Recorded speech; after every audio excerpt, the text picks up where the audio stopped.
All right, we just went live. We live now, man. I'm hit or miss on Monopoly Go, man. Making it rain. What's up? What's up? What's up, man? I'm hit or miss on Monopoly Go. Like I get to getting busy and life, and I'll be like, man, all right, I might play it in the morning, and then after that, like it'll be the next morning, a couple of days later. So, all right, I'm gonna go ahead and with this. Can you still hear me? Yeah, I get you fine. All right, sorry, I had a video that popped up. So, oh snap, Break, interesting. breaking So news. like, nah. Like on Twitter, I'm looking at this now on my phone. Like, it automatically started a space for me. Oh, wow, that's interesting. Ah, okay, I see what it is. It's not a space. What it looks like a space, but it's actually like it's a Twitter. It's like basically you're Like, live on Twitter. like But it Periscope. yeah, but it pops up. Hold on, let me see. But you see this? See how it pops up? Oh, okay, cool. Yeah, I see what you're saying. So I don't think it's an actual space, but it just looks like it at the top of the screen. That's actually really interesting. Yeah, So let me retweet this real quick. yeah, I'll do it too because I got my other phone in my hand. You got two phones, huh? One for the. Uh, let's see. Let's go to the X. Let's I'm go to so, X. have there been a lot of X bars, like Twitter X Twitter bars that you've heard? I've got about four now so far. All right. You've heard about four. Here we go. We If I are can spell. live. Join the show. Join. All right, and I'm gonna check one other spot and we can get this show on the road. I'm hoping, well, never mind. I'll save that for off air. YouTube. So when I go to my homepage, let's see. Um, boom. Sweet. Next.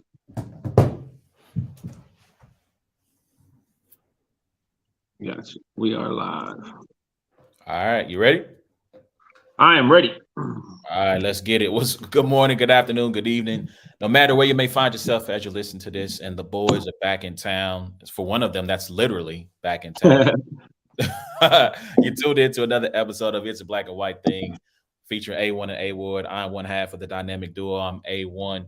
You can check us out on all socials by searching for at Brains and Bars. That is TikTok, that is Instagram, that is Twitter, that is Facebook. You can check out every episode of the show by going to the podcast app of your choice, selecting or searching for at Brands and Bars or searching for It's a Black and White Thing. And you can also catch us live on YouTube at Brands and Bars. Subscribe, rate, comment. I know it's been a while. Ward has been on a battling tour. You got a battle though. What's going on, Ward? You on a battling tour? You got a battle tomorrow. You gonna battle some more? What's going on with you, man? Outside of that, not a whole lot, man. Not a whole lot. So that is a whole lot, though. So that's enough. Work, family, animals, life, and writing and memorizing and traveling. So yeah, but it's been pretty good, bro. It's been pretty good. I'm enjoying the change into the cooler weather, even though I know it's gonna be very like it's gonna like a couple weeks of this and then it's gonna snow and it's gonna be freezing and I'm gonna hate my life. But Man, I like what we got going on right now. Just windbreaker weather, like hoodie weather. I'm cool with that. I don't need to get a winter jacket out though. if it could be 80 degrees every day, I would love it. Somewhere between 70 and 80 would be perfect. I ain't gonna lie, like there's certain albums that sound really good in the fall. Um, you know what I'm saying? Shout out to Marv One who actually has an album that is made for that. Let me see if I can get the title off of it. Soundtrack of autumn. Soundtrack of Autumn. I appreciate that. Marv One has a new album about to drop that I got the exclusive uh exclusively listened to this past weekend. That's what's up. That's what's up. I heard a couple of tracks when we was in Atlanta. I heard a couple. So it's really, really good, man. It's really good, really good. He says it's his best work. I don't know that I've listened to all of Marwan's albums, but I mean, from what I have listened to, Rabbit Got the Gun, Soundtrack of Autumn, and a couple others. Man, my favorite from him is Sooner Than Later. Sooner Than Later, yeah. That's the one that sticks out. Like when I was trying to go into my library to see, like Sooner Than Later is my favorite project of his I listen to. So yeah, but Soundtrack of Autumn, Marv 1, WON, like go check it out. It's a dope project. It's made for this type of weather. You can let your windows down, cruise around the city to it. You can do the same with Sooner Than Later too. Let Me Cook. Roses is my favorite Joan off of there. Working is dope.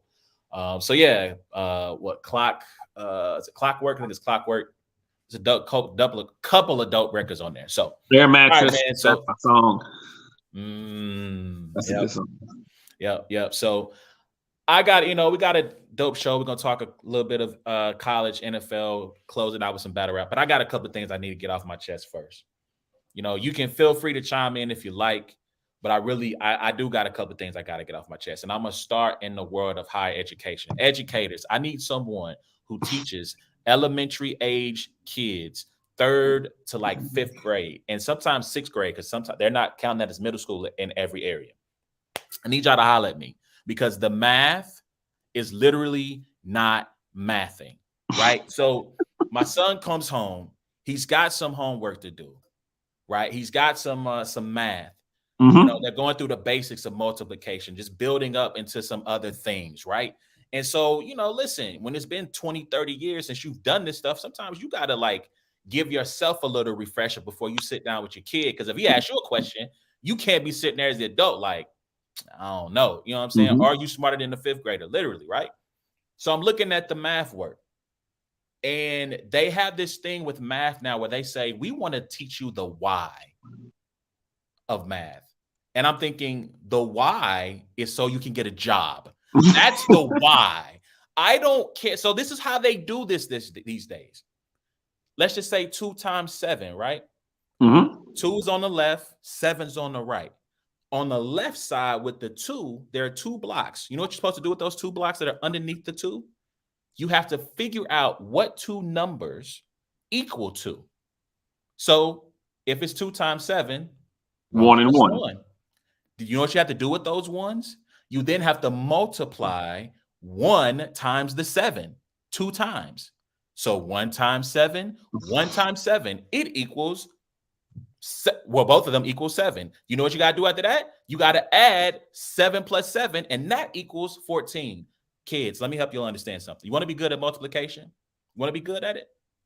Memorize it. Like, what do we didn't have to do all this when we were kids. Like, if I sucked at my 5s and multiplication, you know what I had to do? I had to sit there at the chart, look at it, and then memorize it. 5 times 1 is 5. 5 times 2 is 10. 5. And I had to literally be able, on command, to be able to do this. I didn't have to go, what 2 numbers equal 1? Or equal 5? 2 and 3 equal 5. Now let me multiply that. Come on. Like, you're doing too much work. This is unnecessary. It is unnecessary. Educators, somebody make it make sense for me, because it does not. When you talk about all the things you learn as a kid growing up, you go, I'm never going to use this in life. I pity the child that has to grow up and has to learn how to has to go into some sector of life, and someone asks them, man, dang, what's 11 times 5? And they're sitting there going, okay, wait, 2 numbers. Like, you're going to look an idiot. You're not going to look intelligent. Kids, listen, multiplications, get the chart, get the memorizing if you want to be better. All right, that's number one. As a kid, I never, ever got an answer wrong that was multiplied by 7. It just never happened because I was a football fan. I know every multiplication of 7. I played Madden. I knew 7-0, 14-0, 21-0, every possible way to multiply by 7. If I got one wrong, it didn't happen. It just didn't happen.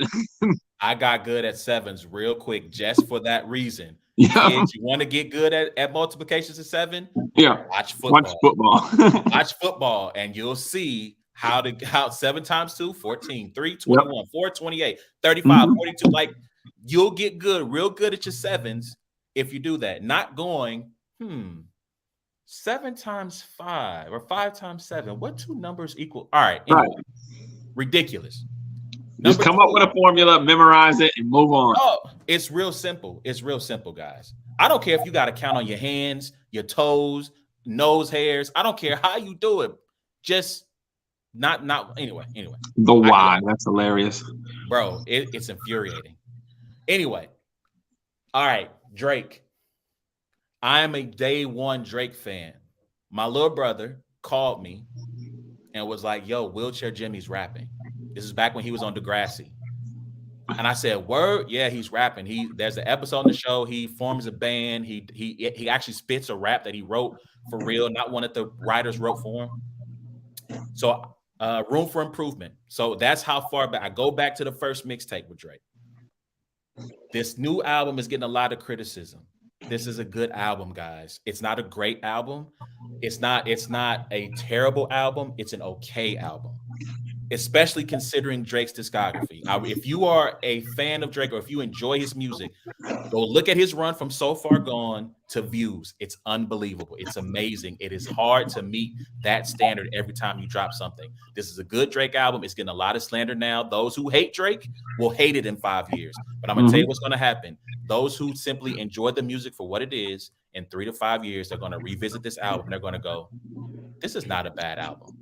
It's an okay album. Certified Lover Boy, that was trash. That was not a good Drake album. That's the album that should have been getting the slander. I ran that back this past week, kind of going through his discography. Certified Lover Boy is not good. It's not good at all. Like, it's probably the worst solo record he's dropped. And again, that's not a bad thing because he's given us so many good things. But y'all got to ease up. Y'all got to lighten up. The Drake album is actually a good. It's his most. It has the most playbacks since Scorpion, and he dropped of his solo projects. And he's dropped Dark Lane demo tapes. He dropped Certified Lover Boy, Honestly Nevermind. Although I like Honestly Nevermind, he's dropped 3 solo projects since then. It's the best album he has, the most playback to that point. JC, what's good with you, man? All right, next thing, and I'm almost done. This is my last thing, and I'm out of here. Sports. John Wick is trash. And I feel like every single one of y'all who got on Al Gore's internet and told me that John Wick was a good series, you lied to me. You owe me an apology. You owe America an apology. This freaking franchise makes no sense. They killed. Okay, I get it. They killed. I've never seen any of them, so go ahead. Listen, you're gonna watch it, and in about a year or so, you're gonna have John Wick bars everywhere. This is what you do. They're normally already been said, so I don't even get the benefit of the doubt. So you'll find a way to you're creative. You'll find a way to fit a John Wick bar into a round. They killed his emotional support dog that his dead wife gave him. Okay, I get it. Instead of seeking therapy, like most normal people would do, he decided to kill everybody. He kills everybody.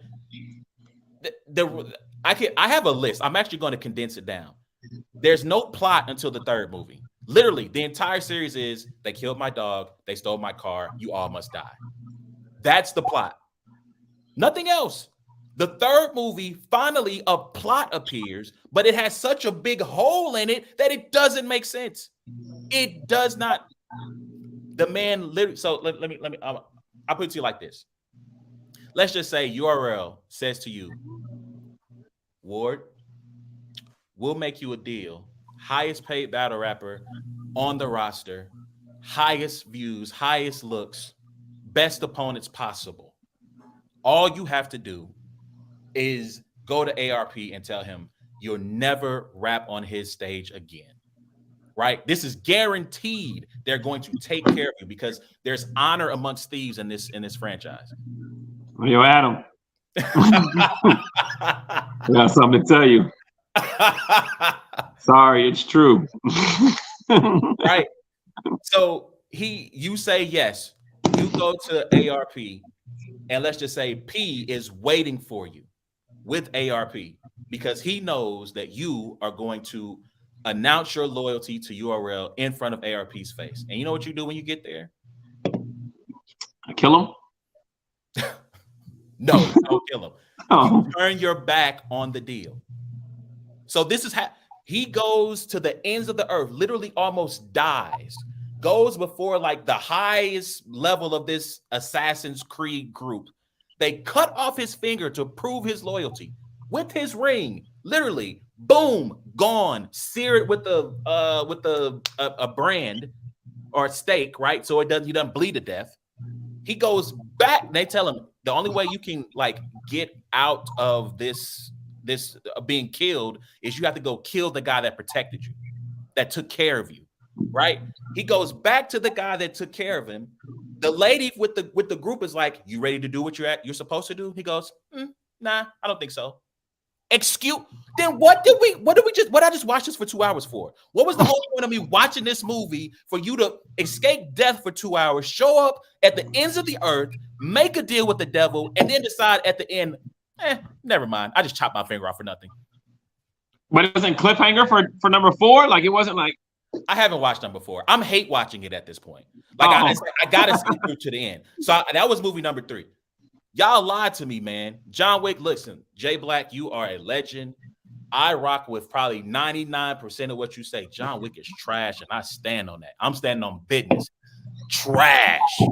And I will fight anyone who says otherwise. Yo, did you hear Emerson Kennedy say that to be Magic? No, what'd he say? He said, "Godzilla in the city. I stand on business." I saw somebody quote that. That's a fire bar, man. Fire, EK. Man, let me say this. Salute to EK, man. I know he is stepping away from being in front of the camera to doing things behind the camera. Shout out to Last Second C, man. Go check out all the content. They got quality content. Loso and Ace, has a short series on there on Last Second C. You got Lou Castro and Jazz has a series on there. And obviously the work that he did with, I forget the young lady's name. Sarah in the Gray Area. Gray Area is hilarious. Like, please go check that out. But yeah, man, EK been delivering some really standout bars and material as he goes on this retirement tour. But that's it. Those are my list of grievances. I'm done. Drake. Math's not mathing. Drake's album's good. John Wick. Math's not mathing. Drake and Drive this fall, and John Wick's whack. Oh God. Like I'm telling you, Martin Scorsese is always talking about how like superhero films have killed cinema and film. I'm pretty sure if he watched an hour of John Wick, he would literally die. He would die. He would pass away.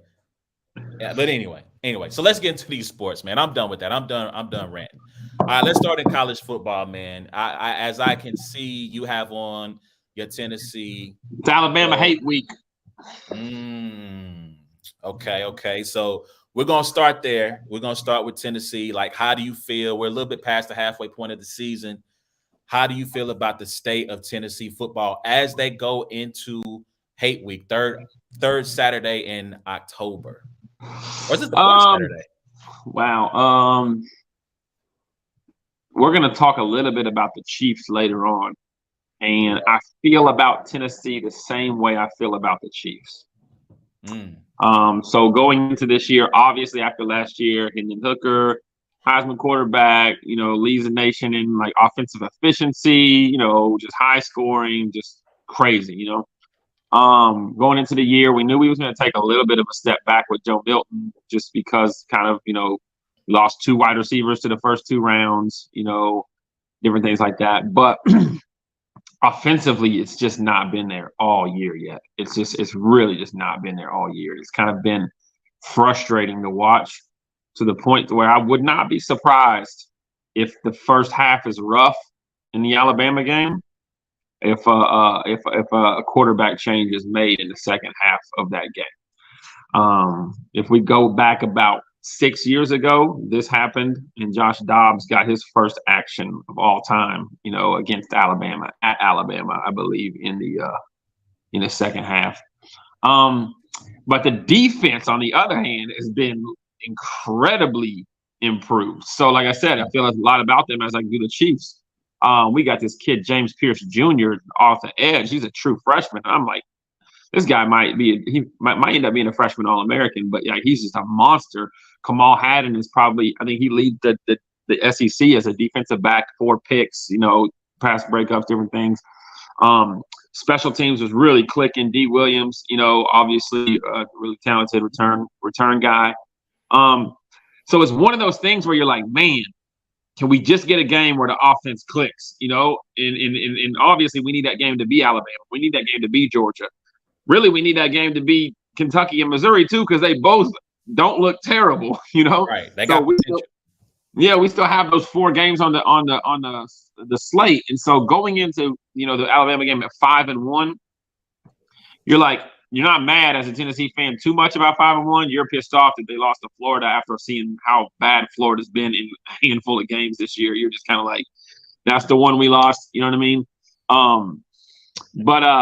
But going into the Alabama game, I'll say this much: I'm not scared of Milroe.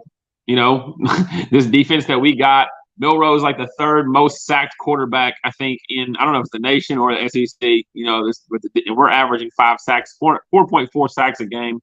Our defensive line is just eating people up. But yeah, I'm not necessarily scared of this Milroe kid. Winning on the road in the SEC is tough. Winning on the road against Nick Saban is tough. Winning on the road against Alabama is tough. I'm not going into it assuming that we're going to win this game. But I think if we can get to the quarterback, and if for some reason that offense can finally, catch some kind of because our running game's been really good, but it's the passing game's bad, man. So is it Nico, right? Nico's the backup? Nico Iamaleava. Yep. All right. So I'm gonna go out on a limb and say Nebraska. Tennessee pulls the upset. 2 years in a row, I don't know, man. It's not going to be easy, right? Because I think, shout out to Joe Milton. For all the physical tools that he has, he just doesn't have the accuracy. Yeah. Especially on the intermediate throws. Yeah. He can hit the deep pass, but he still struggles even with hitting that in an accurate fashion. But I think they can run the ball well enough. I think that Bama's defense, while it has gotten better, I feel like Texas was able to exploit them on the ground. And I think that tempo that they run, it's not a signature Saban defense. And I do think that Jalen Milroe, I feel like if he can find Jermaine Burton, I feel like that's his most trusted receiver. That's the one he has the best connection with. And so I think that Tennessee is going to have a plan to double team, to bracket him, make life tough for Burton. And I think that Tennessee is going to do just enough. Yeah, Bama played Texas A&M the week before. Then we played Texas A&M so you can kind of see, Texas A&M has a really good defense. They do have a really good defense, but throwing for 100 yards is just abysmal. That was bad. But running for 240 when Texas A&M allowed, I think, 38 a game or something crazy, was a testament to kind of what Jalen Wright, Jabari Small, and Dylan Sampson are able to do. Like I said, we haven't played. Let's see, I don't think we've played a ranked team yet, right? What was your non-con? Virginia. Nope. And then we played, Florida, South Carolina, Texas A&M, and another non-con, right? Let's see who I'm pulling it up real quick. UTSA, Texas San Antonio. And we've had our bye. Austin P. Yeah. No ranked team. So this is the first ranked team you'll face. I think Florida might have been ranked when we played each other. No, I'm looking at it right now. Oh, okay. They were not ranked. You got to remember, Florida, they lost. They lost to Utah, then I think we played them, pretty quickly after that. Yeah, so Florida, let's see. They were not ranked even when they played Utah. So Utah was ranked. They have not been ranked at all this season. Yeah. Yeah. So, so first ranked team, and then we go Kentucky, then we go Connecticut. Yep, Then Missouri, Georgia, Missouri. Vandy. More Georgia. Yep. So I So mean, look, we get a big win right here. Kentucky and UConn are big games, and that Missouri game becomes huge.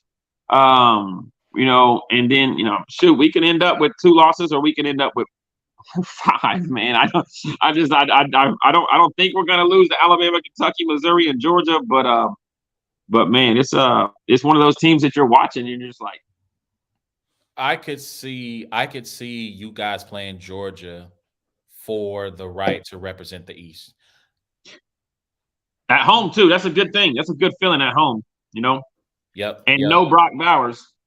I think he'll probably be. I think he's probably going to be back. There's enough time. It was 4 to 6 weeks with the ankle sprain. I think enough time will pass in between then. That's less than a month, right? No, that's 1 month exactly away. No, less than a month. So the test before they play you guys is Mississippi. They get Mississippi the week before.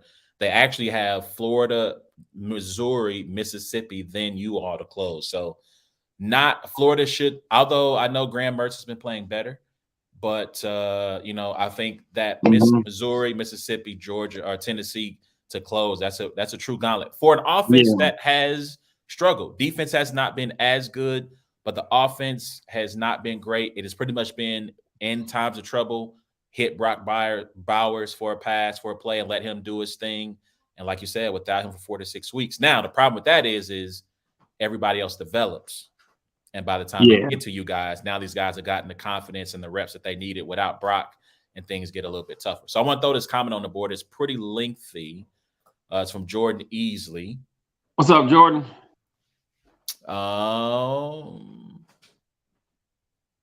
He compliments your God is good. God can take you places hustling can't hoodie.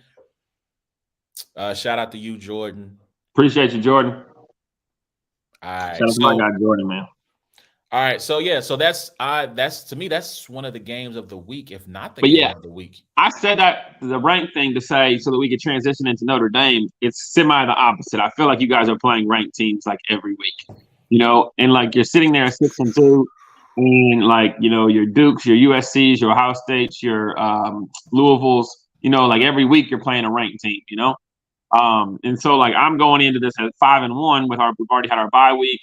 Still, like, I don't know what this team is. I don't know what they can do against high competition. And you're going into it at 6-2, like, I kind of got an idea, Yeah. And, I don't know how they make the schedule. I do wish that if it's true that the AD helped set the schedule, I feel like he did them a disservice. Now, granted, no one knew Louisville was going to be unbeaten when they went to play them. So I guess you could say maybe that's like this is hindsight being 2020. But Ohio State, people knew Duke was going to be good because Duke was good last year. Then they start off the season beating Clemson, beating them kind of handily, although it's not the Clemson of old. And so, they went through the early season. The offense was high flying. You get to the Ohio State game, you have the blunder at the end with only 10 men on the field. And I know for a fact, because he barely got in with 10 men, if you have that extra D lineman on the edge, he does not score because there would have been your linebackers then able to come free because he's taking up a blocker. And so you're right. Like for Notre Dame, this is, I guess, the downside of not being in a conference is when you're not in a conference, when you go play these schools, it's their Super Bowl. Ohio State for Notre Dame, that was their Super Bowl. People who were there said it's the loudest they've heard the stadium since Florida State came to South Bend in 1993. Wow. Right? They said it was, ear shattering, right? The Ohio State game. Then you go to Duke. That's they break an attendance record. That's Duke's Super Bowl because they were undefeated at the time. Then you go to Louisville after playing 2 slugfests that went down to the wire at night, your 3rd night game in a row. All the weight and expectation of college football playoff is still on the line. And once Sam Hartman threw that first interception, I said, it's done. They're not going to win this game. When Louisville went up by 11, I think my brother texted me there right after that and said, Notre Dame going to the college football playoff, right? I said, bro, they're not winning this game. Yeah. And then Louisville promptly, after winning their Super Bowl, loses the Pitt, a below 500 team by like 18 points. And I watched Florida turn around and get thumped by Kentucky. Like, it's like, yo, what? Yeah. So, I mean, like right now, Notre Dame is a team that has a really good defense and an offense that. So I know people get on Marcus Freeman because they're like, well, he inherited a team that was an 11-win team and da da da da. But the thing is if Brian Kelly had stayed, the cracks were in the foundation. Yeah. Everything was shifting. They had done a terrible job of recruiting the wide receiver position, a terrible job at talent evaluation of the quarterback position, and all those chickens were coming to roost right as he left. So while there was a lot of talent left on defense, while there's talent on the offensive line, it tied in at some of the most important positions, edge rusher, wide receiver, quarterback, there's a deficiency. And so they're dependent on true freshmen who are going to be good in time and who have shown flashes, but you're dependent on true freshmen and young guys to try to carry your offensive unit. And you're seeing, even with the quarterback like Sam Hartman, who is a quality quarterback, it's just not working. And I do think that Marcus Freeman, as much as I like Marcus Freeman and I do wish him success, I do wonder if he is going to be a great head coach. He might be a good one, but I think he has a mindset. Now, he was a linebacker for Ohio State when Jim Tressel was head coach. And this is that makes sense as to why he didn't put 11 guys on the field during that play. I get it. He you know. Yeah. So, like his mindset is very much that old Big Ten style of we're gonna have depth and strength on our offensive and defensive lines. We're going to ground the game out on the ground, try to hit some explosive plays through the air. And I don't know if that philosophy is going to work in an era where the quarterback matters and having a wide open offensive attack matters. Now, maybe next year, these wide receivers mature. They have another high 4-star, low 5-star guy coming in next year, got a top rated quarterback. Maybe that all changes, right? As guys come in and develop, they hit the portal. They should win the USC game. We're going to talk a little bit about that in a bit about Caleb Williams. The USC game, probably their best, not offensively, but close to perfect performance. Offense wasn't great. The offense, the positive you can say about the offense is that when they got the turnovers, they scored touchdowns. They got touchdowns on every turnover. Well, not all of them. Yeah, I mean, they were up, 24-6 or something at halftime, or 21-6? It was 24-6 at half. Yeah. They had picked them up. They had picked off Caleb Williams 3 times in the first half. 3 times in the first half, and they turned each of those into touchdowns. Yep. Right. So that having that cushion going into it, and then they get the punt return for a touchdown when USC was trying to make it a game, and it was pretty much over at that point. It was done. The most frustrating thing about Notre Dame, it's got to be for you, is just that when you look at what's left, outside of at Clemson, you take that Louisville loss away and you guys are a one-loss team in the college ball playoffs. Unless you just mess something up. Pitt, Wake Forest, and Stanford, like those are games that are, and then even Clemson is not the Clemson of old, but you are on the road against them. But it's just like, man, like the schedule is really the opposite of Tennessee's. Tennessee's looking down at Alabama, Georgia, Missouri. Crazy for some reason, but it's like, and you guys are really just kind of in cruise control, like win out and hope something happens. Yep. Hopefully they can get to at least a New Year's Six bowl. I would like to see Tennessee and Notre Dame. Hey, listen, if that were to happen, we're going to that game. Yeah, we got to. We're going to that game. I'll schedule a battle on that weekend, whatever city it is. But hopefully they can get to a New Year's Six game, end up with 2 wins, and Marcus Freeman can have a really good springboard into 2025. We'll see what happens from there, man. But that's kind of Notre Dame's year. Like you said, they went through this gauntlet of 4. I would not wish 4 night games in a row on anybody. Like that's crazy. Yeah, that is wild. But hopefully they shouldn't have any more. Clemson might be a night game. It depends on where they are. I think they have 2 losses, Duke and Florida State, which they probably should have won that game. Yeah, they have 4-2. Yeah. So if they're 2-loss teams by the time they meet up in early November, that'll probably be their last night game of the year.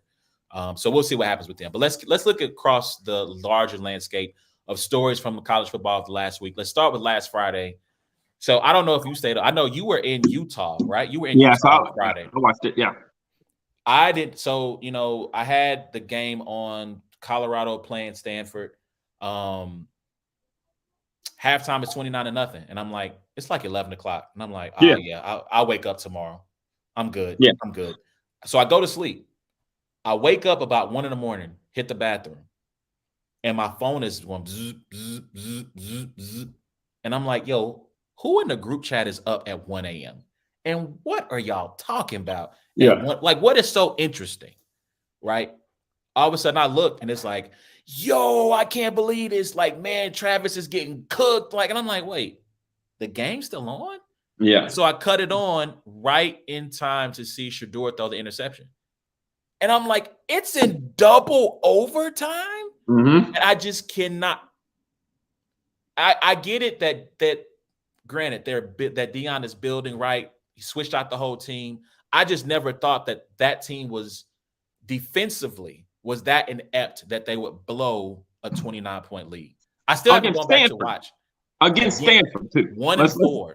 Let's keep it a buck, like who they were playing against. Like, we're not talking about anybody that was like, the kid really caught 13 catches for 300 yards and 3 touchdowns on him. And here's the crazy thing. You go look at his stats. He basically put up his season worth of stats in the second half. Yeah. He had like 15 catches for like 250 something yards, 230 something yards going into the entire season, going into that game, and was still sitting at that number at halftime. And That's then hilarious. basically turned into Calvin Johnson on Travis Hunter. And I mean, like, I understand this takes a lot of shine off of Deion and everything that all the hype, right? And here's the thing. After they went 3-0, I knew they would lose to Oregon. I knew they would lose to USC. But I thought they could get to 7 wins. I don't know if they even get the 6. I'm not sure they get bowl eligible now because the second half of their schedule is not easy. I mean, they still got to play UCLA, which even though they're not ranked, UCLA is a tough out. I think UCLA just suffered their second loss of the weekend. They got to play Oregon State. Oregon State is a tough out. They still got to play Arizona.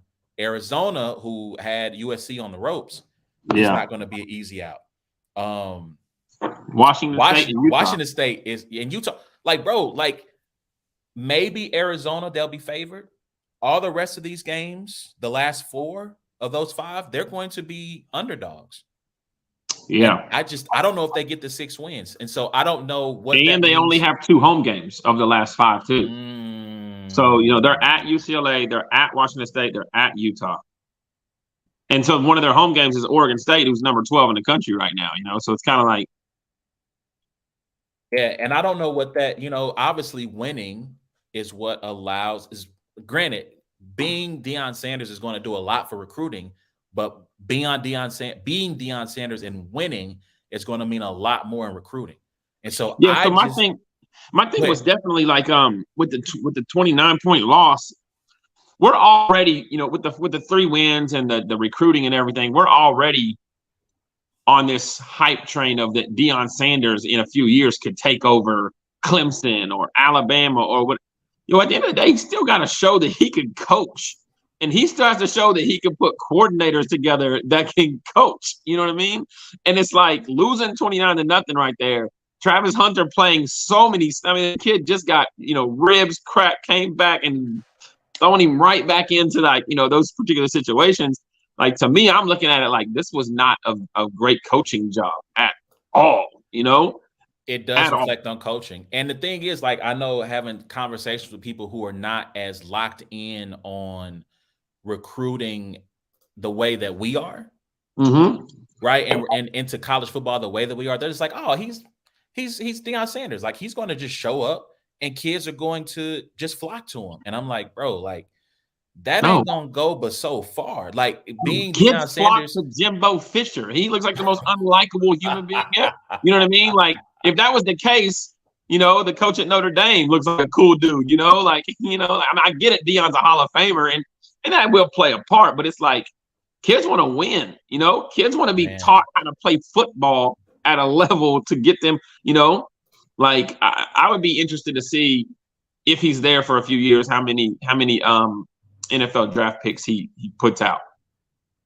Yeah, because I mean, granted, I don't know how much stock to put in this, but I've already seen people say, well, Travis Hunter is going to need to pick a side of the football because the last couple of games he played in, he got torched. Yeah. Like he was getting beat left and right. And so, right now, from a recruiting standpoint, Colorado, now granted, they're probably going to be one of these schools that come early signing day are trying to get a bunch of kids late. But right now, they're at 66.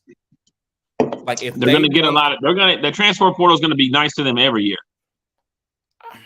I hear you, but to me, that is a really risky thing, right? Because you're talking about, I get it. He says culture's overrated. If you win, then the culture comes. Okay, I hear you. But the opposite of that is if the winning does not come, then the culture really deteriorates. And so right now, Colorado has 9 commits. In 24/7, they're composite 66th ranked class in the nation. If they can get to top 30, they have done well. Oh, yeah, right? And I get it. He's in the mix for a bunch of kids, but I'm like, that transfer portal is not going to be your friend every year because you're going against all the top schools, the Georgias, the Ohio States, the Floridas, the Bamas, who have already recruited well, and now they're just trying to supplement what they already got, man. And I wish him luck. I wish him well. Like I do want him to be successful. But that to me, relying so heavily on the transfer portal every year, to me, that's not a recipe for success. At some point, you're going to have to recruit and develop kids through 3 to 4 or even 5 years of college. So this might be a conversation for another day. But is there still a such thing as a recruiting pipeline? Not any. I mean, yes, right. So obviously, the Southeastern Conference. That's really the recruiting pipeline, right? You with Texas, Louisiana, Bama, Mississippi, Florida, Georgia. And so I don't think there's a such thing because the top brands are national, right? There are more hot spots than there are recruiting pipelines. Yeah. So for example, I'll use Notre Dame as an example. They're starting to build a solid base in Texas. They're starting to get kids out of Texas. Part of the reason why Notre Dame went to the ACC is because they wanted to move their footprint from being Midwest, West Coast, and East Coast to being in the southeastern part of the country because they realized, like everybody else, that's where the most talent-rich kids are, right? In that Georgia area, that North and South Carolina, down to Florida. And so, I mean, obviously that's where the pipeline is, but I mean, you have the most powerful conference in the country sitting on that pipeline and getting the majority of the talent. Yeah. So, and I'll say this, and we can jump to the next topic too. This is kind of an aside, and I'll say this full rant for another day, which is why it makes me so sad. Matter of fact, let's wait. Let's go ahead and jump into this next topic. Okay. Washington and Oregon, one of the games of the year, went down to the wire. Michael Penix Jr., Bo Nix shootout. Mm-hmm. Oregon had several opportunities to take points, left them on the board to go for it for touchdowns, failed. 4th down. Let's start with this one. 4th down, around midfield, they choose to go for it. If you were Dan Lanning, would you have gone for it in that moment?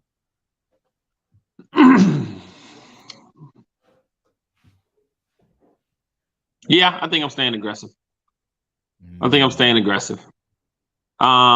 It's a shootout. That's the way I feel, Now, maybe I'm not too privy on the punter's skills of putting you inside the 5-yard line. If I feel like I got one of those guys, I might go ahead and punt it. You know what I mean? But man, 1 yard, bro, like with everything you can do now offensively and how everything is just, I mean, I watched last night, just how easy it is to get a couple yards if you're calling the right plays. You hear me, Andy? You hear me? All right. Just call the right plays. You can get 1.5 yards. It's there, Man, stop running jet sweeps and I'm not mad at the aggressiveness there. So now I do remember there was a 4th down before the half, right? Like there was should have just went ahead and took the field goal. So there were 2 4th down opportunities that were basically chip shots. It wasn't like it was like 30, 40 yards. We're kind of in that no man's land where it's an iffy field goal. But if you punt, right, and he punts it in, puts it in the end zone, now it's a net 20 yards, right? They were like 25 and in. That one before half, they were like 10-yard line. Yeah, or even maybe even 5-yard line. Yeah, I thought that was kind of wild. And he had 2 moments where he chose to go for the touchdowns Mm-hmm. versus kicking the field goal. And I saw one of the commentators went, "You can't kick field goals against Washington." I go, if he would have kicked 2 of them, guess what? They would have been up by 3 instead of having to try to kick that field goal to go to overtime. Yeah. So, I mean, I feel like for me, I don't mind the call to go for it 4th down midfield with like 4 or 3 minutes left, because if they scored fast, which they did, you got the ball with plenty of time and timeouts, right? But the calls to not take the points in a game where it was, to me, where every point mattered. That was the thing. It wasn't about, well, we need to match touchdown for touchdown. Every point matters at that point. You take the points because you don't know how and when you're going to be able to get them. And so to me, that's where he lost me, was not going for it, was going for those 2 4th downs and not taking the points there. Because like I said, if you take those, again, granted, college kickers, right? So anything can happen, but I feel like their kicker's pretty reliable, especially NFL kickers. Anything can happen too. We found that out this week. But listen. But you take what you can get, right? Especially going into the half, and especially at that point in the game where I think they would have been like down 5. I think they were down 8. So if he hits the field goal, you're down 5 at that point. Take the points, because you don't know how the rest of the game will unfold. So you take what's in front of you, and then you go from there. Great game. Michael Penix Jr. is probably the front runner from the Heisman off that performance. I don't know if you saw the video of him. I guess he was freestyling on the sideline. I did not see that. So we don't know what it sounded like. It could have been trash, right? But he was speaking in tongues, maybe he was speaking in tongues. He's on the sideline. You can see him doing like this, and somebody goes, "Is he really freestyling?" And his teammate, who he was rapping to, said, "Yeah, bro was really freestyling about how he was going to get the ball, go down, score, and win the game." So, shout out. I mean, like, bro stock is definitely rising with his performance the last 2 seasons, but especially this season. So shout out to Washington. And so this is what I wanted to say about realignment. Hey, Jeff Bezos, Bill Gates, Warren Buffett, can we do something to say to Pac-12? Can we like collectively, can y'all come together and just say, for the next 10 years, we're going to give you like $50 million a year? Because it saddens me that the Pac-12 is what could be entering kind of a new era of renaissance for their league. And they're all going to the Big 10 or the Big 12. You look at UCLA is pretty good. SC is going to have some serious questions once Caleb Williams leaves. But for right now, SC is really good. Oregon State, Washington, Utah, Arizona is trying to make a comeback. Like, not to mention you have Colorado in there. Oh yeah, my bad. I buried the lead. You got the most probably notable, recognizable, and polarizing coach in the country, in your conference, maybe of all time. Man, that's a good one. Well, depends on what happens at LSU. I feel like their coaches could be pretty polarizing, man. Depending on what's happening in the given season. If Nick Saban can't get it turned around, at least in Bama, it's gonna be very polarizing there too. But you're right for now. So I mean, like, to see this conference tear apart, to see what's happened with the Big 12. Shout out to the Big 12. But them losing Texas and Oklahoma, man, like, when I have family that lives in Austin or in suburbs of Austin. And so I've driven to the area. And when you drive from Kansas City to the Austin area, you're going through Norman, Stillwater, Waco. Obviously, Texas is in Austin. I feel like there's another school. Texas Tech is like 2 hours south, right? So you're driving like 5 of 6 of those Big 12 schools are within like 3 to 4 hours drive of each other. And now you're going to have, they're going to play in West Virginia and BYU. And it's just like, man, like, y'all not thinking of the families. Y'all not thinking of the people who want to support their children and how they're going to be able to support them in person, which is something, to me, the SEC, if the bubble ever bursts on the TV deals for these schools, the SEC is the only one that's poised to not have the bubble burst, because geographically, everything's still here. Everything is still close-knit and tight together. And so while I hope that happens so we can get the Pac-12 back someday, man, I hate to see that happen. We got this note about recruiting. He says, he don't think you can judge recruiting to year 3. I mean, so here's what I say, Broderick. right? He says you can't judge recruiting until year 3 only because of him being Deion Sanders. We forget they only won 1 game last year. So changing the culture where you won 1 to 2 games to this season. And this is true, right? You can't judge him immediately. However, recruiting is a 24/7, 365 a day vehicle, sir. But I'm going to also say this, is they didn't only win 1 game last year. The Colorado Buffaloes that played last year did. This is a whole new team. This ain't exactly. This ain't There's that only team. 10 of them. There's only 10 of them from last year on this team. So he flipped. I mean, it was what was that show about when they made your home over? Oh, yeah, Extreme Home Makeover. It was Extreme Home Makeover Boulder edition. Yeah. And so now, mind you, that doesn't mean that it's tough to judge because it poses a difficult, culture as far as, just the chemistry of everybody playing together, coming from all of these different places or whatever. But talent wise, we can't sit here and say it's the same amount of talent that they had last year, that they do this year. But what I can say is that in matchups like that in that Stanford game before the season, that might have been a game that we said they can get that one. When we're predicting them to win 3 or 4 games. So yeah, cool. They won a couple, that maybe we didn't think they were going to win or whatever. But you got to win that game. Like that's a game you got to win. That's one of those ones. When you lose to USC, when you lose to who else did they lose to? Just Oregon. I mean Stanford. Again, USC and Oregon totally understand. Yeah, we don't like how you lost. Like the first, especially the Oregon game. You don't like how you lost. But that was an L. That Stanford one, that's the one that's going to be hard to swallow because if you're Deion, here's the thing, Broderick. If you're Deion, if you can make it to even if you're a 6-win team, if you can become bowl eligible in your first year, you have a lot to sell recruits. Yeah, that you're building, that you are building. Now, granted, 5 wins from 1 is still a major improvement, right? It's still a major improvement. That's still something that you can build on. But to have that ability to have that bowl prep for your younger players, right? To show those extra practices, all of that, and to be able to say to them, look, we won 1 game in year 1. We got 6. There were 1 game last year, a 5-win improvement this year. If we can do that in 1 season, imagine what happens if you show up and you come to our squad. In my opinion, if I'm looking at what Deion's done so far this year, he's won 1 game that he wasn't supposed to win, and he's lost 1 game that he was supposed to win. I don't look at Nebraska and Colorado State as games he wasn't supposed to win. I don't look at Oregon or USC as games he was supposed to win. So that TCU game out the gate, great win on the road too, if I'm not mistaken, in TCU. Dang, that's a great question. I think they came back home for their second game, if I'm not mistaken. Yeah. You're right. That was at TCU. Yeah, great win. And then Stanford, bad loss. So I'm looking at it from that aspect. Yep. JC, the next time we have like some serious battle rap topics to get into, we got you.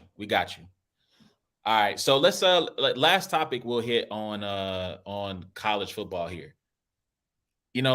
As much of hype and prominence that the Pac-12 or much there in the news cycle and their swan song as a conference, I feel like the ACC is not really being talked about a lot. But a storyline that we're just going to put this out here now. We'll see what happens because they gotta compete and get things done. But Florida State and North Carolina could be for a spot in the playoffs. Yeah. Right now, both undefeated. Drake May is a Heisman candidate, a top 3, draft. Is Jordan Travis? Jordan Travis is not in the Heisman talks, but Jordan Travis is probably going to be like a 3rd round. I would say right now, 2nd, 3rd round pick as it relates to for the playoffs. So, however, the defensive end is probably a top 5 pick, right? Jared Verse, yes, he is seen as someone who's going to be not top 5, top 10. Yeah, for sure. So I mean, that is something again for those of you who really are into college football. Maybe you haven't been paying attention. Although Keon Coleman and that catch got a lot of hype, got a lot of social media clicks. He's going to be San Francisco, Kansas City. One of y'all make it happen. Make it happen. That kid is. Like I think somebody showed like that clip and they went, "Oh yeah, he's going first round for sure now." Like, but to me, like I think big game for Florida State this weekend. They take on Duke. Riley Leonard from Duke, who suffered the high ankle sprain against North Carolina, is going to be back. Mike Elko, the head coach at Duke, can scheme up a defense. Former Notre Dame coordinator, former A&M coordinator, defensive coordinator. He can scheme up a defense, man. And so this is going to be a true test for Florida State. This is another kind of Super Bowl type moment for Duke because Duke still has their hopes of representing the conference in the ACC title game alive as well. Because they're still undefeated in conference. They have not lost a game in conference yet. North Carolina, they still got to face off against Duke. They don't play Florida State this year. No, they don't. That's what I was looking up now. It's like in Florida State's two biggest games, really, Miami and Duke, they have both at home. Yep. I don't anticipate Florida giving them too much of trouble, but they do have to go to the Swamp. But I don't think that doesn't change. I mean, that changes maybe a loss. I don't know. I don't know how that changes if you lose to Florida and then you're still in the ACC championship, against North Carolina. But I mean, you have that one loss. I mean, I'll say this: losing to Florida would not be helpful. But if UNC goes undefeated, they got Georgia Tech. Georgia Tech stunned Miami, but Georgia Tech's not a quality program right now. The winner of that's still going to get a shot. Yeah, Campbell, Duke. I mean, to me, UNC's schedule is going to has some potential minefields in it because they're all rivalry games, right? You got Duke. Then you go to Clemson. Then you go to NC State to close. And NC State, while their offense is not great, has a good defense. Their defense can make life difficult for you. So, yeah, man, I don't know. We'll see. We'll see what happens. But that's something to monitor and watch. So we'll track that as we go along. Final note, Broderick, he agrees with what we said. For me, that's the advantage, but disadvantage for him because he's Deion. And listen, please understand that is you're absolutely right because the advantage of being Deion is also it's a con. Yeah. Because when Colorado State's head coach goes, I take my hat off, and people kind of rolled their eyes, there are parents of kids who heard that and went, "Amen." Yeah. So when Dan Lanning's talking about not being Hollywood, which again, Oregon is Hollywood. Very. That is they're appealing. You remember like just 10 years ago when people were like, we don't need all those different uniforms. Amen. Like Oregon was the Hollywood of the. I mean, look, they had when never forget it, right? Joey Harrington had his picture in Times Square, a huge billboard to promote him for the Heisman Trophy. How many schools have the money to do that? Right? We're talking about a school where Phil Knight is funding it. So don't talk to me about Hollywood, Dan Lanning. I gotta go find a phone charger real quick. My bad. All right. Yep. All right. So let me see. Let me vent while we got time here. Do I have anything else I want to mention from the college football season? I don't think so. There we go.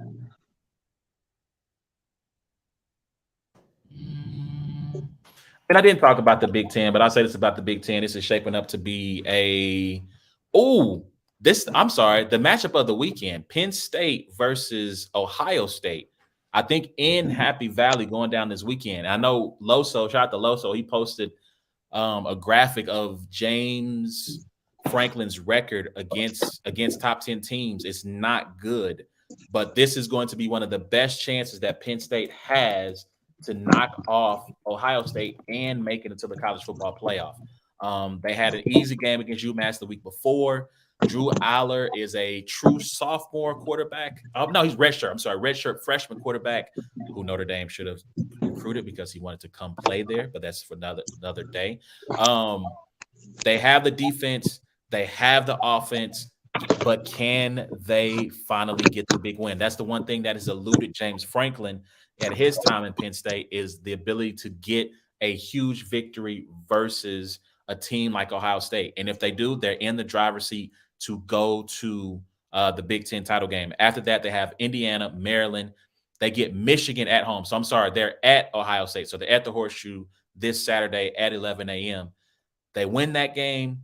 All you got to clear from that point is Michigan at home, and then you got Rutgers is probably going to be bowl eligible. So that's a big game to watch to see if James Franklin can finally get the win that has eluded him for so long. Let me see. You good? Yeah. That was terrible. My bad. All right, all right. I was able to vamp until you came back. I don't. Broderick asked the most surprising team in college football. I don't know if I have a great candidate. I'd probably Missouri. say. I mean, they lost. Now had they beat LSU, I would have been with you. But remember, they blew that lead to LSU. That's true. Yeah, I thought they were undefeated for some reason. I mean, but for Mizzou, I'll say this: for them, this is a really good year for them. Yeah. Look at this top 25 real quick. I want to say, I mean, Rutgers having 5 wins to me is impressive because they are perpetually trash. Yeah. Florida State was expected. Washington was expected. Oregon State, maybe? Or Duke. I mean, yeah, Duke being 5-1. I think North Carolina not finding a way to slip on a banana peel because I feel like they always do that. Air Force. Yeah, I was looking at that. Like, Notre Dame doesn't play them, right? They just no, they only play Navy from the service academies. Okay. Most years. They play them every year. Some years they will schedule Army. They have played Air Force in the mid-90s. They had a recurring series against Air Force, but Air Force being 6-0, that's probably the most surprising team. I mean, Iowa being 6-1 with the worst offense in college football history every year is always surprising to me. But Air Force is going to probably win out. What do we do with that? If they win out, they probably are going to be in a New Year's 6 game, right? One group of 5 school gets, if they're, I think, top 12. Okay. One group of 5 school gets an invite. Right now, they are ranked 22nd. Let's see if I can look at their schedule. I'm looking at it now. They got, I mean, pretty much everybody's 500 or under except for UNLV. UNLV's 5-1, but they got them at home. That's another surprising school because UNLV just last year was terrible. Like 1 or 2 win team, terrible. So the fact that they are 5-0 is also surprising. Well, I don't know. I don't know if the College Football Playoff Committee is going to move Air Force high enough in a space where they could get a group of 5 invitation. But to me, right now, they're the team has the best opportunity. Unless, like you said, UNLV makes a move. So, but shout out to them, though, man. Service Academy is doing well. Is always something to celebrate. Yeah. Even though these are pretty much grown men playing against kids, but that's another story for another day. All right, man. Let's jump into this NFL thing. We get into to battle rap here. So, NFL action took place over the weekend. We'll start here in Kansas City because the Chiefs played Thursday. They beat the Broncos in one of these. I feel like all the games against the Broncos are weird. Well, no, not even that. Games. Also, Thursday night football games are weird. This is true, but 19-8 was the final score. The offense has continued to look odd. And the spread just happened to be 10.5. 19-8, huh? All right, Vegas. Hey, those guys are magicians, man. I really would love to just spend a week or 2 with them and see how they do this. Because the fact that they're able to come within points either way every time it amazes me. But what do you think is the problem with the offense? Because the defense right now is top 3. 2 words. Taylor Swift. Come on, you can't be serious. That's what's wrong with the offense, bro. That's what's wrong with the offense, bro. She's toxic. Anything that she gets near. No, but what I do think is wrong, I mean, I might sound a little crazy here. I think Patrick Mahomes is relying on Travis Kelce too much in the passing game. My goodness. And I'm not subscribed to our receivers aren't getting open, theory. I'm thinking he's looking at his first option and then he's waiting to figure out what backyard, what kind of whatever randomly Travis Kelce is going to do so he can hope and try and get us, So that's what I think it is. I think that's hurting some of the chemistry with the wide receivers. I do, however, think Sky Moore. We talk so much about how the Chiefs are always great with their draft picks. They draft so well. That one, you got to take the L on. I just don't think Sky Moore is that guy at all. But I do think Rashee Rice is a very, very talented, young wide receiver. And I just think they need one more guy because MVS is not. He's not it either. He wasn't it in Green Bay. He was it during a playoff game last year, but he's just not it. So I think they need another wide receiver. I think they need another wide receiver. Rashee Rice. Justin Watson is a serviceable, 3. I think whenever he was healthy, but he's obviously dislocated something. And Kadarius Toney is kind of I don't know. He's just such an inconsistent option for me.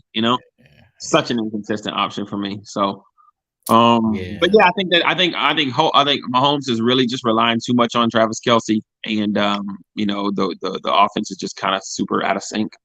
So I do wonder. I hope this is like a long game that Patrick is playing. I don't think it is. Of simply, if I throw the ball every time to Travis, then maybe this will force more of the defense to sink down on him and somebody else to come open. I don't think it is. I think it's more so like Brittany just wants to be best friends with Taylor, and he's thinking, throw it to Travis, and he gets touchdowns, and they get hugs, And so I think he's doing it for his marriage and for Travis's, What's your Twitter? I want to make sure that they don't send this to @Brains and Bars. I ain't underscore A Ward. @Brains and Bars.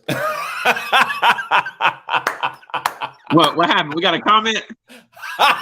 Put it on the screen. Put it on the screen. No, what you did was hilarious. That was funny. That was funny. I don't know, like, what's going on. I know people, you're not the first person to say 15 is the problem. Somebody else has said 15 is not trusting those guys. And I get it, right? That first game of the season, a lot of drops. Rashee Rice has about 1 a game, although I feel like the last 2 games, he's caught everything that's been thrown his way. The guy that everyone's been waiting on, Justin Ross, has had a couple of drops, although he doesn't seem to get that many snaps. He doesn't get that many snaps. He had that one play where he kind of had like the fade route. He goes up, he catches it, and I'm like, ooh, that might be something. Later on that game, it wasn't the Denver game. It was the game prior to that. Who did they play before Denver? Jets. Was it Jets? Yeah. I think it was the Jets game. Yeah. I feel like it was the Jets game. He makes that quick move. He gets open. He goes up. No, Vikings. There it is. Vikings. He dropped like a couple plays later. They go back to him. He drops a pass, and I feel like you don't see him the rest of the game.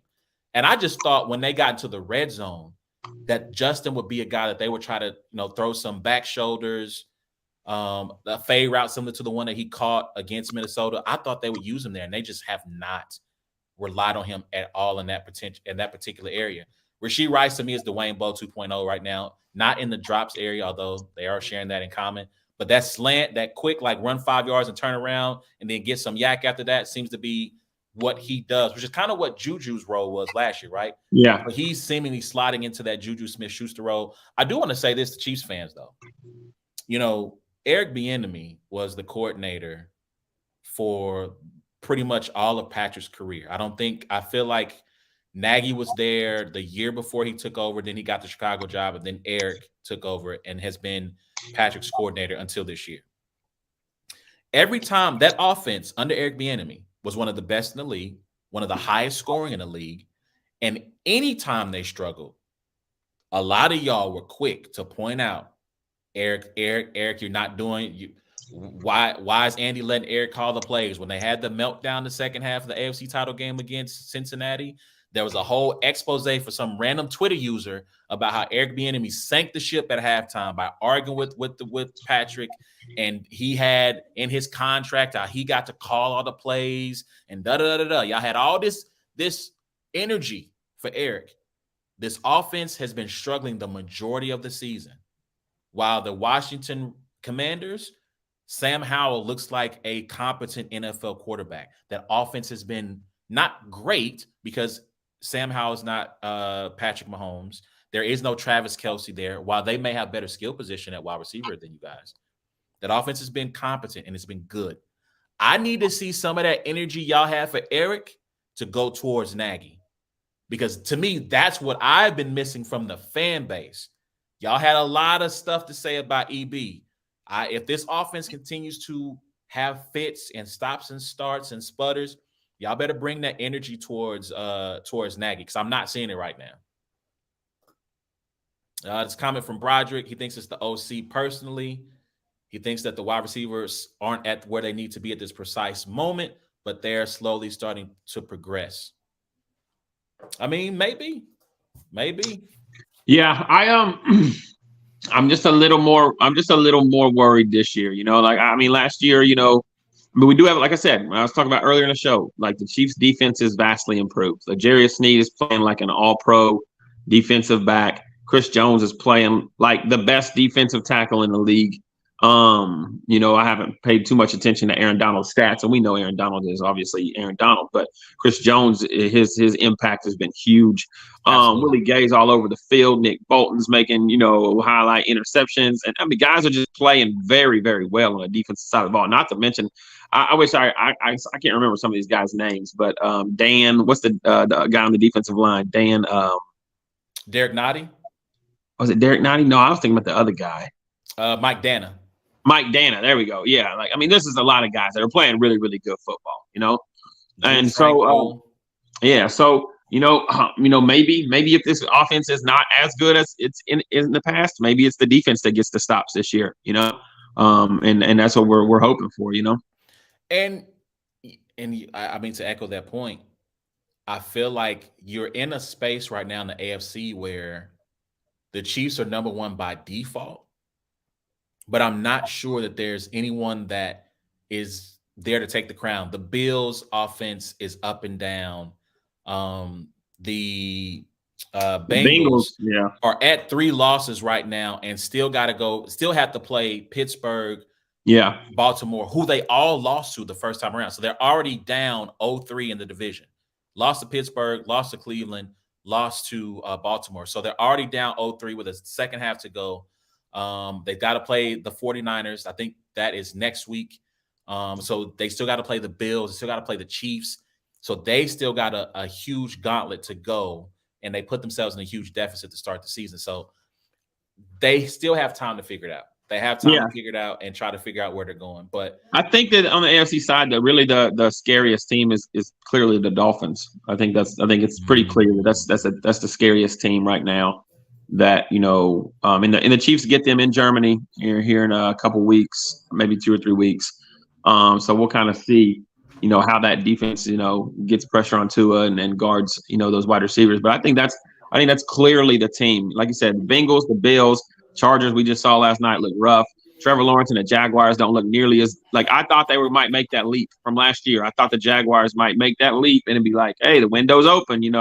They look rough. Baltimore Ravens look rough. So there's, all of these teams, nobody looks like I think Chiefs are still the team to beat in AFC, but the Dolphins are that team that, can say, hey, we're here. Yeah, real quick, shout out to DeMeco Ryans, man. DeMeco Ryans, CJ Stroud. I thought that was the guy that should have went number 1 overall. No offense. And I remember I opened up that Tank Dale autograph on my live, and I was asking you about him, and you're like, "Yo, hold on to that one. He might be nice, And shout out to him, man. Getting busy. Yeah, so he's building something that who knows, that might end up being the team that represents the South as a division winner. I doubt it because I just don't think they have enough pieces yet. But to be 500 going into your bye week is very, very good positioning, especially in that division where everyone is 500 or maybe one game below it. So, real quick, I wanted to confess something because you brought the Chargers at our draft, our winner go home draft, and I said, you know what? I got a surprise team to make the Super Bowl, and y'all said who? And I said the Chargers, and you were like, why? I said, man, I don't know. I just got a feeling. And I said, I think the Chargers win the division. I said, I think this is the first time the Chiefs will have to go on the road for a playoff game because they won't win their division. And I think it was Reese said, homie Reese said, hey, what about the coaching though? And I said, I'm hoping it's going to be a Milwaukee Bucks situation, that they will win despite the coach. And I don't think that they have enough to overcome the coach. Also, Justin Herbert, you got to hit those passes. You got to hit those passes to Keenan Allen. If it's not a touchdown, you're at least 30, 20-yard line because he had room to run. This team just cannot get out of their own way, man. I don't know what to say. They're too skilled. They're too skilled. Like I said, with Eckler back there, even Kelly's a good backup running back. And then you got Keenan Allen, and you got, you have Mike Williams, you got the Quentin Johnson kid. Josh Palmer is a good, second or third wide receiver. They're just too skilled on offense to be scoring 17 points, on the Dallas Cowboys, who just gave up 42 to Brock Purdy. Now, you want to talk about elite quarterbacks, I know Brock Purdy didn't have the greatest week this past week or whatever. But we sit here and we're, oh my gosh, not to talk, not to steal my guy's phrase about Justin Herbert being a social media quarterback, but like you're dropping 17 on the Cowboys after Brock Purdy, Mr. Irrelevant, dropped 42 on them the week before. Like, come on now. Like, if that's not social media quarterback, I don't know what else is. Man. Like, I don't know, man. Like, so let me ask you this question real quick, and I'm gonna get to Broderick's comment. Let me ask you this question real quick. So we had this conversation. We were watching the Cowboys and the Niners, and granted, they're both coming off bad performances. But right now, if you were the Niners and you somehow came into possession of the number 1 overall pick, would you go Caleb Williams and trade Brock Purdy, or would you stick with Brock Purdy and trade that pick for additional picks? Yeah, I'm sticking with Purdy. I'm getting my picks. Okay. I'm not moving down too far. I might move down and get was that wide receiver you were just talking about? Marvin Harrison, Keon Coleman. Yeah, we can slide down a little bit and get one of them. Yeah. But man, we're so quick to crown guys. So, just so quickly, you know what I mean? And yes, I've watched Caleb Williams, and for the most part of the year, he's looked incredible, but then I watched Caleb Williams last week too, do his Nathan Peterman impression with his first half of interceptions, and so, yeah, I just think with how good the 49ers are, they're a quarterback away from probably being in the Super Bowl last year, and that's not Brock Purdy's fault at all, and then, we've seen them in the past be in Super Bowls with incompetent quarterbacks, so yeah, the pieces, the coaching, everything is there for the 49ers. I'm stocking up on other picks, and I'm keeping Brock Purdy. So here's the thing I said about Caleb Williams. Notre Dame, now granted, they have some NFL talent, right? I don't think they have anyone that's going to be a first-round draft pick, although Benjamin Morrison, maybe cornerback, he might end up being a first-round draft pick. If worst, round 3. But one of the things that they said on the broadcast is that Al Golden, defensive coordinator, said the game plan was to treat him exactly like we did Patrick Mahomes in the AFC title game, because he was the linebackers coach the year the Bengals made the Super Bowl, right? Okay. And so the game plan was keep him in the pocket. The second he breaks free, we have a spy who is crashing down on him. Notre Dame did an incredible job of maintaining their rush lanes on the ends, because last year they got too far upfield and he was escaping almost every time to buy more time to run and get yardage. The ends had great rush lane integrity, did let him escape out the backside of the pocket, and they got to push up front. And once it collapsed, you start to see him panic, try to do too much, try to make plays that weren't there, and they turned him over. That's the kind of defense he's going to see in the league. We're going to keep those ends from getting too far upfield. We're going to try to get a press up the middle. Let's see you make a play. And I do think if you are a team if you're the Bears, who has 2 opportunities to have the top overall pick, the Vikings or whoever, that is something that you're watching, right? Because Drake May, not as athletic, still very, very good athlete, though. Don't want to sell him short. Not the same caliber of athlete as Caleb Williams. Probably has to play a little bit more within structure, within the pocket than Caleb does. That's something you got to think about if you're at the number one overall pick. So, and I'll say this. I know Nick Wright, who has been a very big Brock Purdy is not that guy proponent, Everybody has a bad game sometimes. It happens. Yeah. Nobody, he was not going to go his entire career without a bad game. The throws were there to be made. He missed them for whatever reason. But when they needed him to make a play down the stretch to win, he got them in position. Yeah. Rookie kicker. Although, listen, if I was Kyle Shanahan, I would have showed up in that press conference and be like, I got $50,000 right here. Here's the check. We about to send this to the league office because we about to talk about this officiating. That's not why they lost the game. To be clear, but they were terrible for both sides. But to me, the plays that would have impacted the game the most, the clear fumble that was recovered, the hit on Tashaun Gibson where he hits him shoulder to shoulder. He got flagged for hitting him too hard. That would have gotten him off the field. I didn't like that one. I felt like he launched, but I mean, I wasn't. I felt like he just more so whether it's shoulder or not. I thought like launching your body into somebody was automatic flag. I'll have to go back and look. I feel like I don't know. I didn't feel like I get he launched, but I think to me, if the intent is you can't hit them in the head or neck area. He didn't hit him in the head or neck area. He hit him in the shoulder. Clearly, it's not one of those where he clipped him on the face too, and you have to go, dang, like you hit, like, come on, bro. Like I understand what you meant, but I don't know, man. So last note, we get the battle rappers we can close out. This is can the Chiefs stop the Dolphins run game? Is Mostert going off? They play in 2 weeks, I think. Yeah, I think the Chiefs can stop the Dolphins run game. I don't think Mostert goes off. So here's the thing. I saw some advanced numbers today that the Chiefs have a bottom 5 rush defense.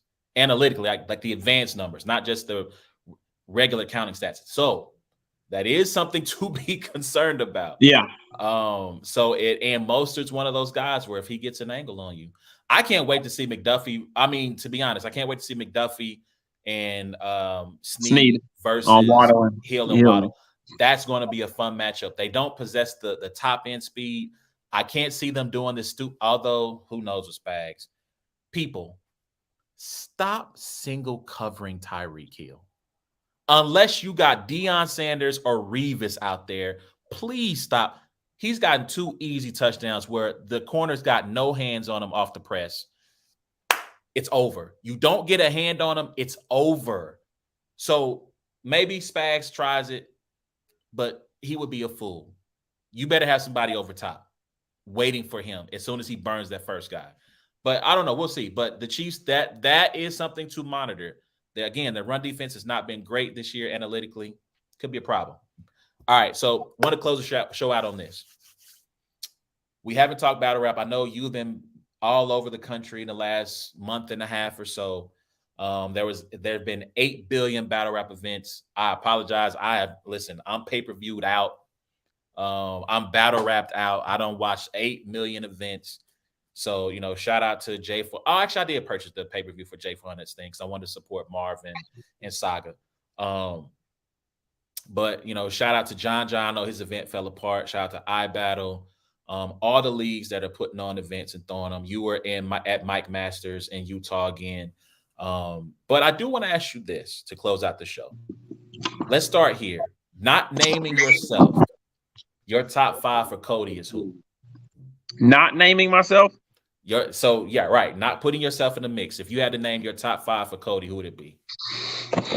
That's a good question. I really wish that it's weird because like I don't pay enough attention to everybody's resumes, and these days it's not 4 or 5 battles anymore. Like I saw a tweet posted today about Chef Trez's resume for the year, and I was like, oh my goodness, you know what I mean? Like I know he's been having a great year, but I didn't know he had 27 battles. It looks similar to my my year 2 years ago or something. He's had like 20 battles, something like that. But then I looked through it and I'm like, oh, he's battled Twerk, he battled Jack Boy, he battled Swamp, he battled Clone, he battled there was another really, really good battle he had. But yeah, like he's just so I'm gonna put Chef Trez in my top 5. And that might be some recency bias, but I just think he has 2 really, really. Oh, he battled John as well. I had him beating John. I had him in a great matchup with Twerk. I had him, beating Jack Boy. I had him and Swamp in a very great matchup, a close battle. But yeah, I'm gonna put Chef Trez in there. I'm not gonna do 1 through 5. I'm just gonna pick 5 guys. Yeah.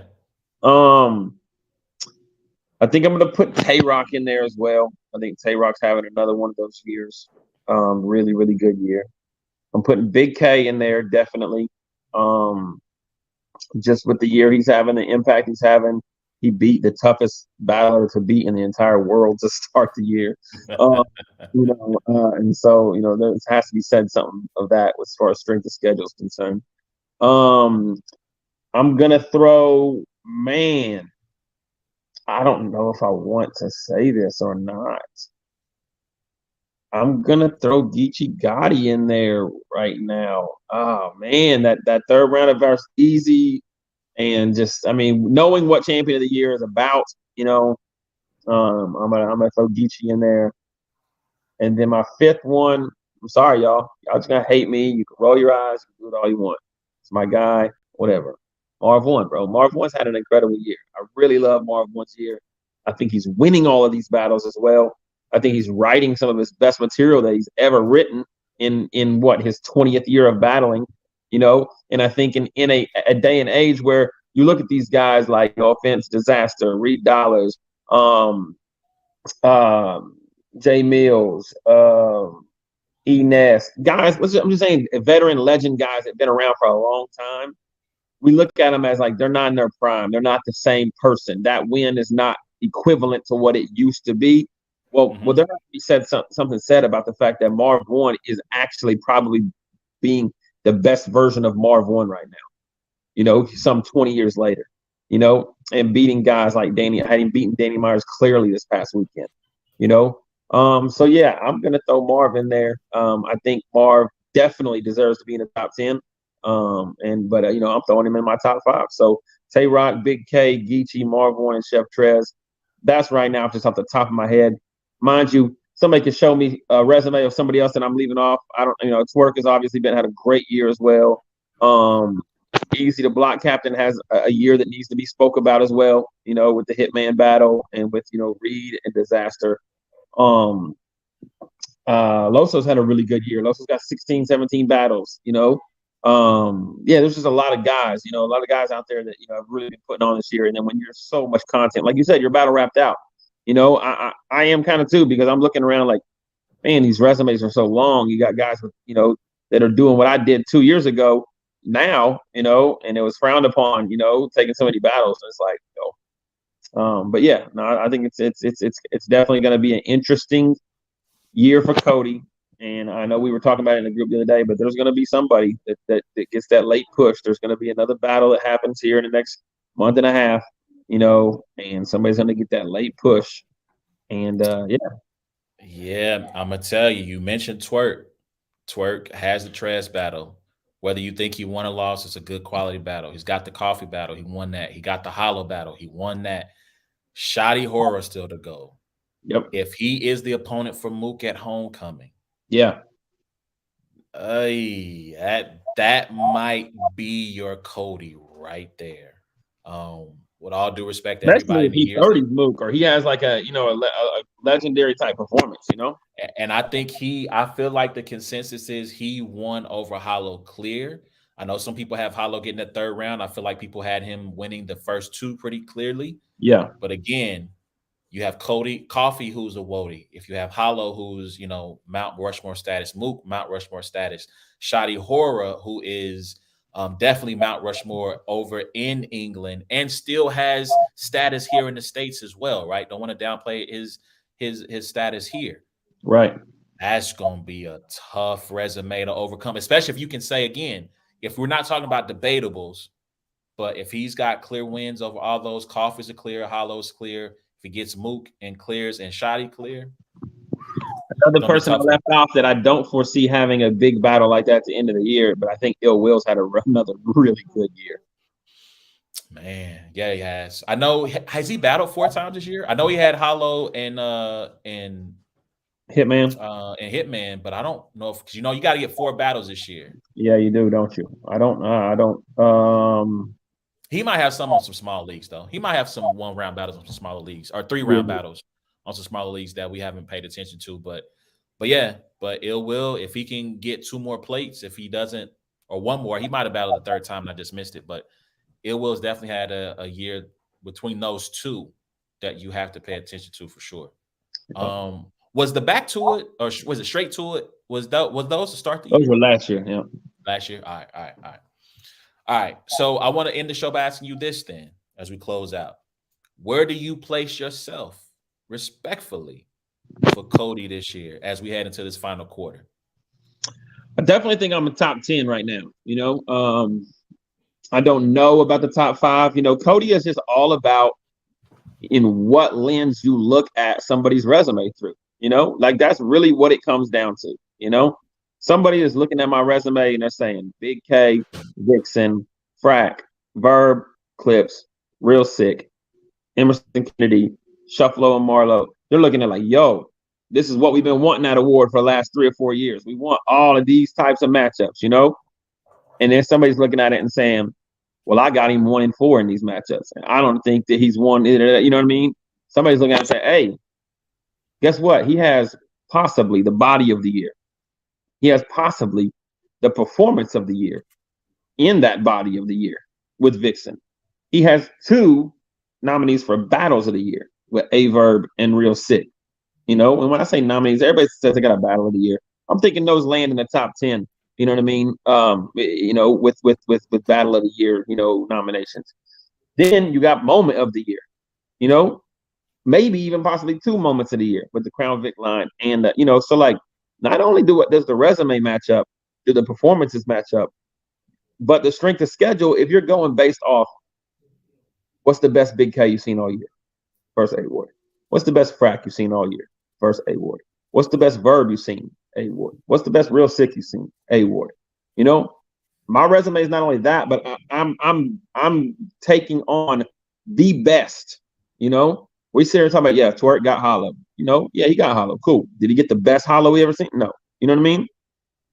I'm going up against the best and creating whether a debatable, a win, or whatever it may be. You know, so I think that when you look at it through that lens and you realize like the product that I put out, the moments, the body here, the, you know, the moment of the year here, the, you know, battle of the years here, like I think I'm top 10 definitely. If I can go into this next, you know, this last couple months or whatever and put together 1 or 2 more, you know, really, really nice battles, I don't see why I can't be in the talks in the top 5 and even in the top, you know, 3 to say, hey, you know, he could be champion of the year as well. So respect. I do hope, I mean, you know, I'm your fake manager.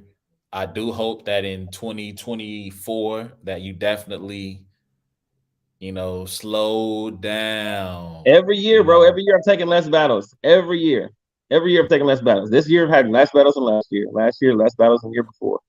You know, so you know, people want you to slow down, but you know, you never know what that looks like in battle rap. so I'll say this again. I think I said this before. If I had my druthers, your perfect year, 8 to 10 battles, they will be strategically placed throughout the year. So there's really no breaks, right? Because I do think it does hurt someone's resume when, you know, you have guys like Rum Nitty and Geechee who are battling, you know, 13, 14, 15, 16 times. Now, granted, they're not all, you know, the biggest stages and the biggest names, but they're active. Their name is consistently out there. And so again, with that in mind, you know, I think T Top mentioned battling you on his league that he's starting up in Raleigh. I think that'd be a dope one. Obviously, the Holmesy the God matchup is going to be rescheduled for J400's league. That's one. Calico Hollow on RBE potentially. Twerk, Rock on the Riot, or all 3. You know, so that's what we're at 7 right there. Mm-hmm. And then maybe 3 lesser known names on Yeah, I other mean, leagues. and if you know, that's the benefit that guys that are on URL have. You know, is that they know every month they can go get a battle. You know, and so unfortunately, RBE Chrome, King of the Dot, and Riot they put on, you know, 3 or 4 events a year. You know, and I can't guarantee and sit back and wait and hope that I'm gonna get a battle that I want on those cards. You know, and so True. when you look at battles like, you know, we're looking at, man, he's taken so many battles, he's got Real Sick after Charlie Clips. It's like, thank God I had Real Sick after Charlie Clips.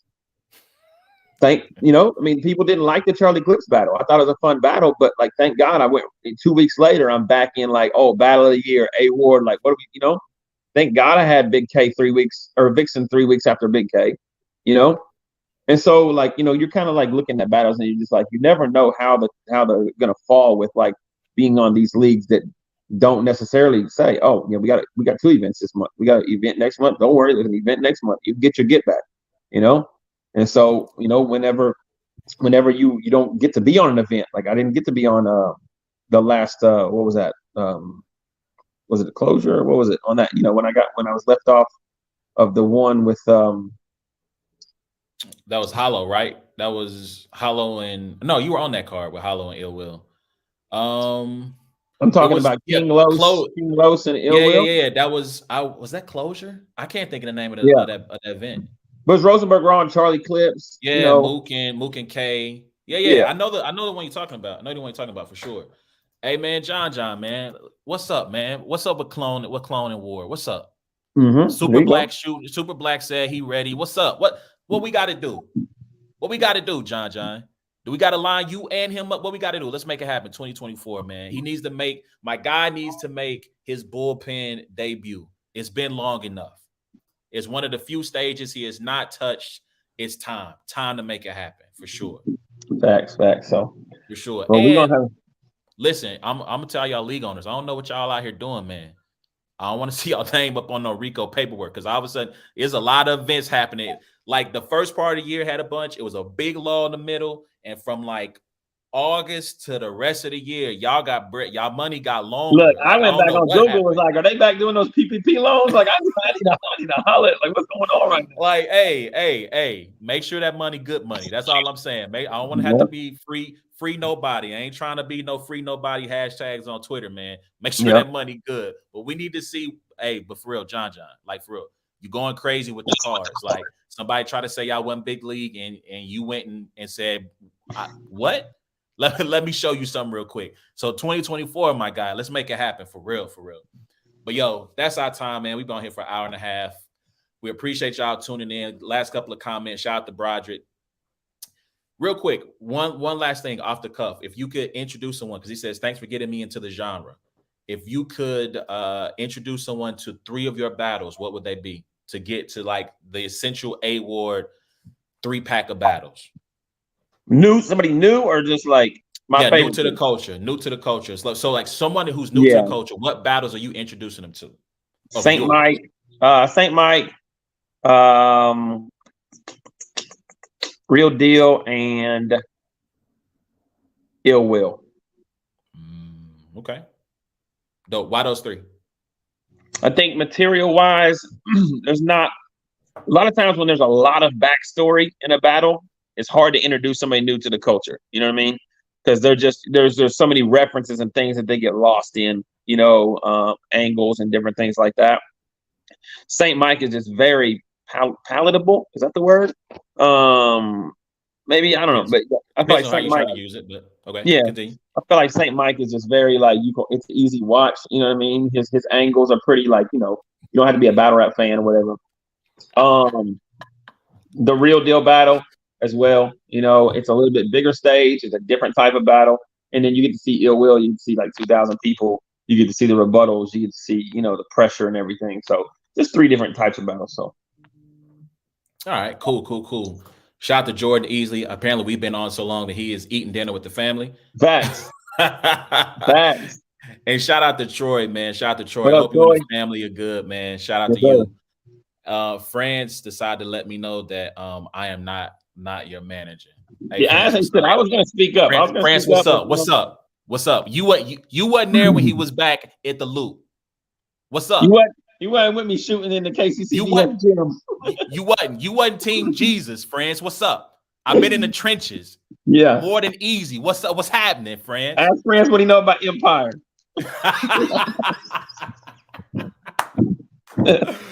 Oh man, yo, shout out to France, man. That's my guy, man. But yo, that's our time, man. We appreciate y'all tuning in.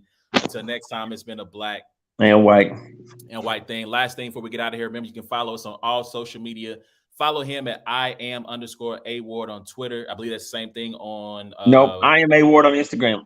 Oh, my fault. So no underscore on Instagram at Brands and Bars, all the socials, Facebook, YouTube, Twitter, TikTok. I believe that I have this Brands and Bars on TikTok. Don't sue me if I got it wrong. Don't sue me. But yo, we'll holler at y'all next week, man. Y'all be easy. Peace.